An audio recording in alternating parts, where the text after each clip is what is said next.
Selamat datang di Laboratorium Keterampilan Klinis Fakultas Kedokteran Universitas 11 Maret Surakarta. Perkenalkan, saya Dr. Fari. Pada kesempatan ini saya akan memberikan materi tentang pemeriksaan fisik paru. Pada video kali ini akan dibagi menjadi dua bagian, yaitu pemeriksaan fisik paru posterior dan pemeriksaan fisik paru anterior.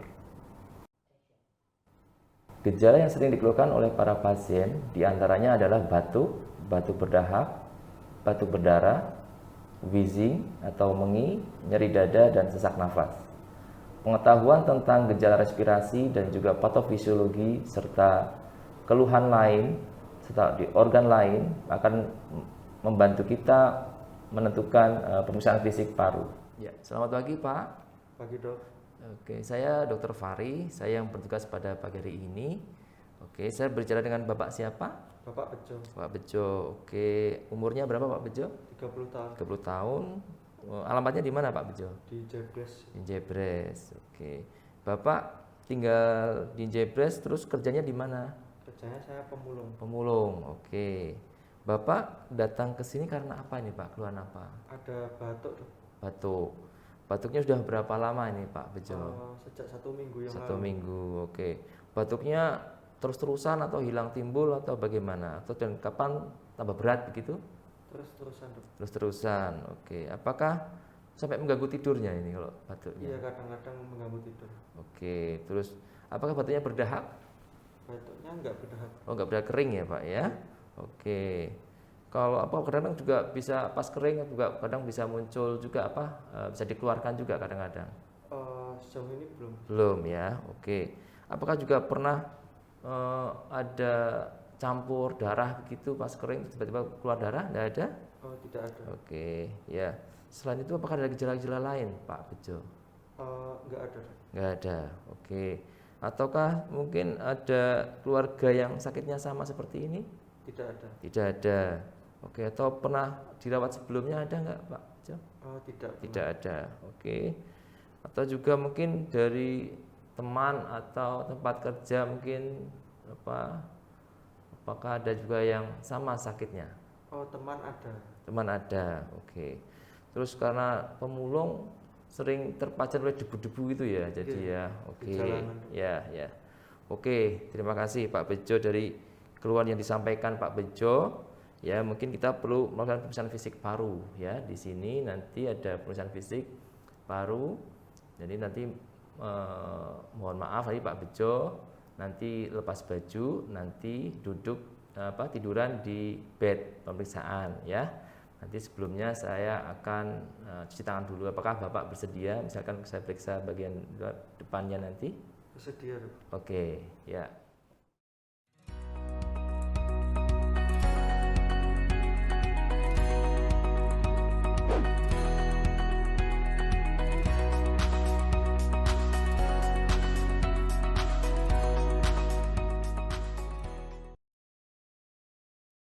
Sekarang kita akan melakukan pemeriksaan dinding dada anterior.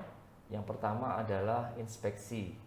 Inspeksi di sini adalah untuk melihat kondisi dari dinding dada anterior pada posisi dinamis dan statis.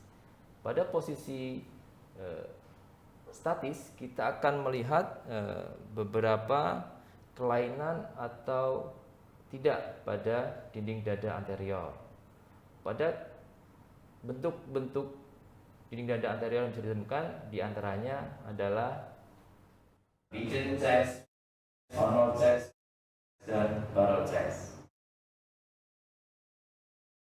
Kita juga bisa melihat adakah kelainan-kelainan yang bisa dilihat dari permukaan kulit. Misalnya adakah ada jejas, adakah massa ataukah deformitas pada dinding dada atau misalnya seperti fraktur.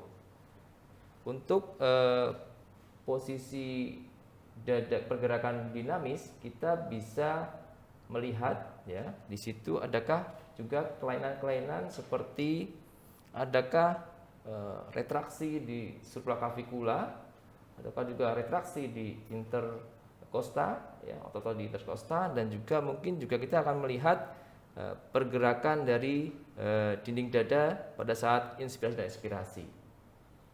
Ya. Pada pergerakan, misalnya kita minta pasien untuk melakukan tarik nafas dan keluar nafas, begitu ya. Oke, silakan Pak Bejo, tarik nafas, keluarkan. Oke, tarik nafas lagi, keluarkan. Oke. Di sini kita melihat bahwa pergerakan pada dada kanan dan kiri sama, ya, tidak ada perbedaan. Jadi bahwa kita melihat bahwa pada pergerakan kanan kiri adalah simetris.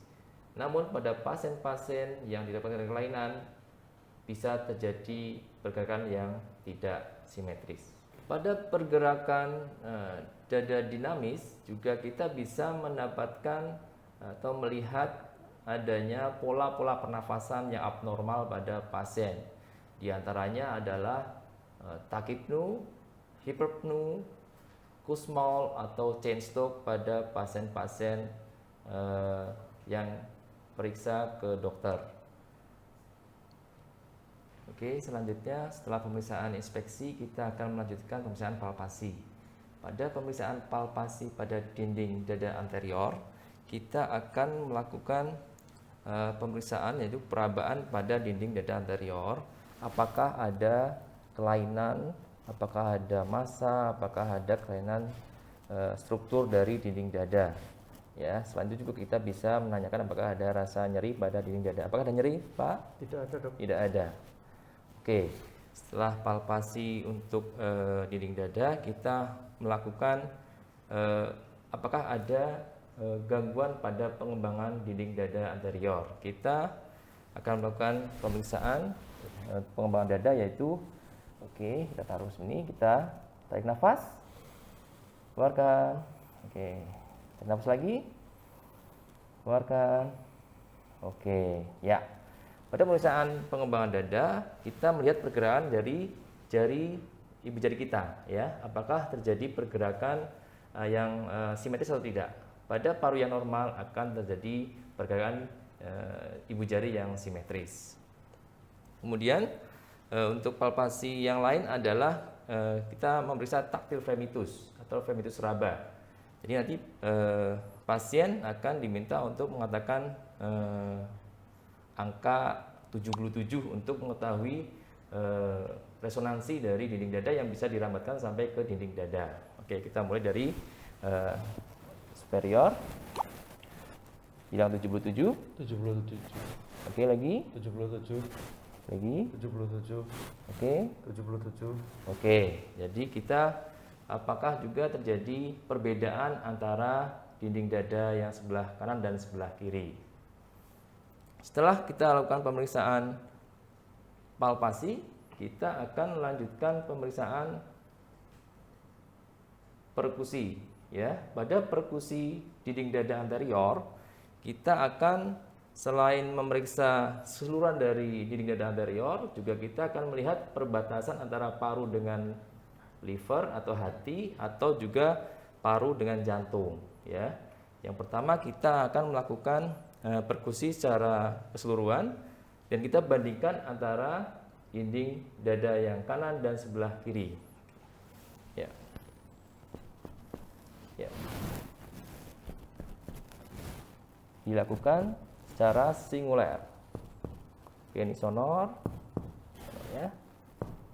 Oke. Sonor. Sonor. Oke.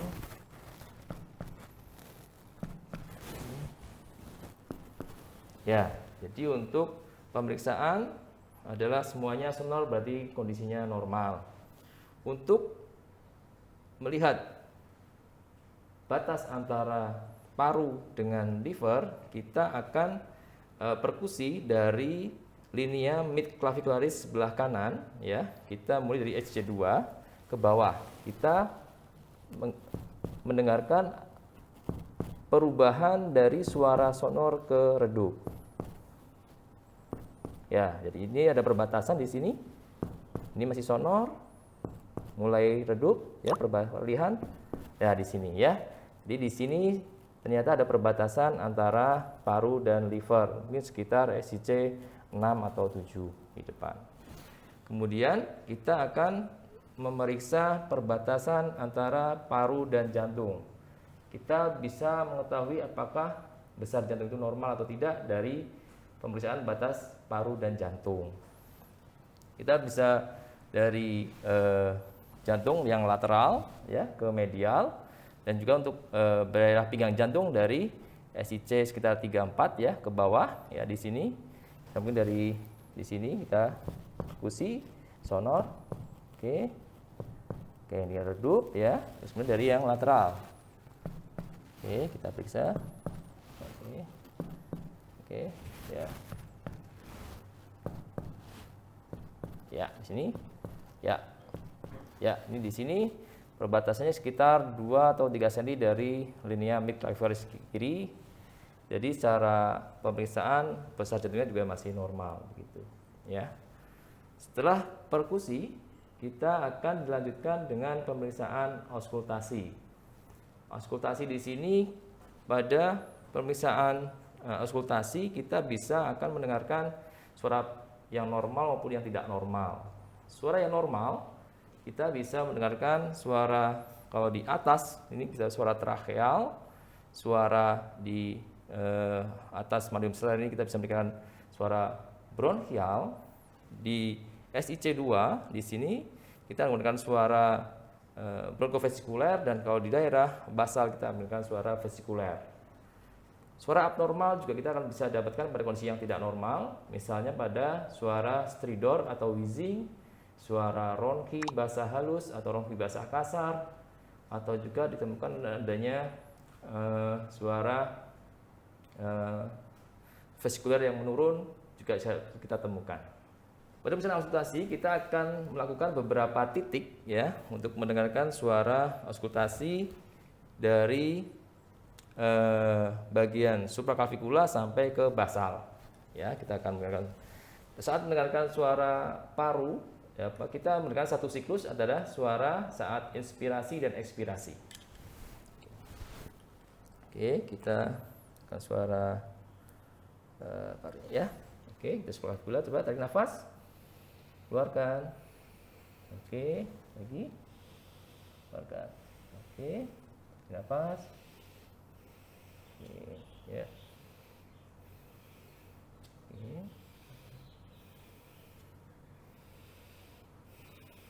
Oke.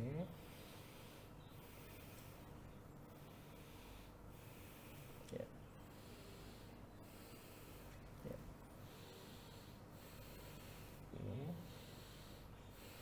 Ya. Oke. Oke, ya. Jadi setelah kita mendengarkan beberapa tempat, kita apakah terdapat kelainan atau tidak untuk suara dasar suara napasnya.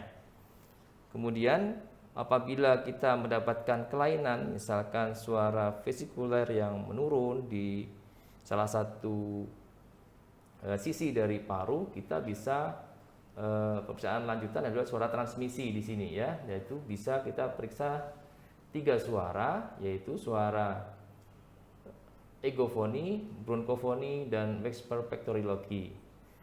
Untuk pemeriksaan egofoni adalah pasien diminta untuk mengatakan I ya, dan kita dengarkan apakah ada perubahan menjadi suara menggema seperti gitu ya. Oke, coba kita tanyakan di sini. Silakan Mas ambil Pak ngomong I gitu. I. Oke, lagi. I. Lagi. I. Oke. Kalau ada kelainan terjadi suara egofoni yang positif, kita yang saya mendengarkan suara I menjadi E seperti suara gema.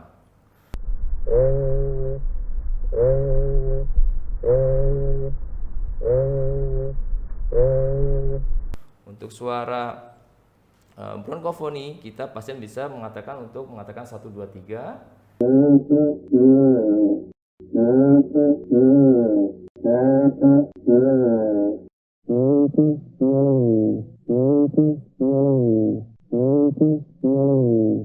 Dan untuk whisper pectorilogi atau suara transmisi yang berbisik, pasien untuk suara berbisik secara lirih untuk mengatakan 1, 2, 3 begitu.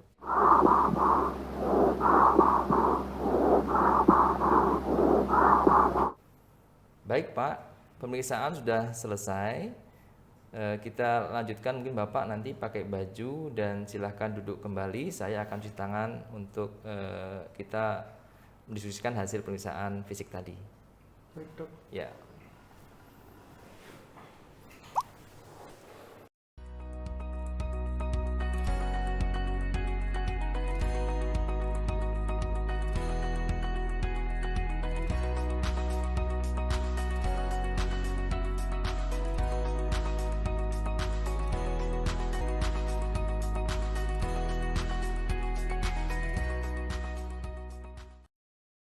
Demikian materi pemeriksaan fisik paru posterior dan anterior sudah kita lakukan.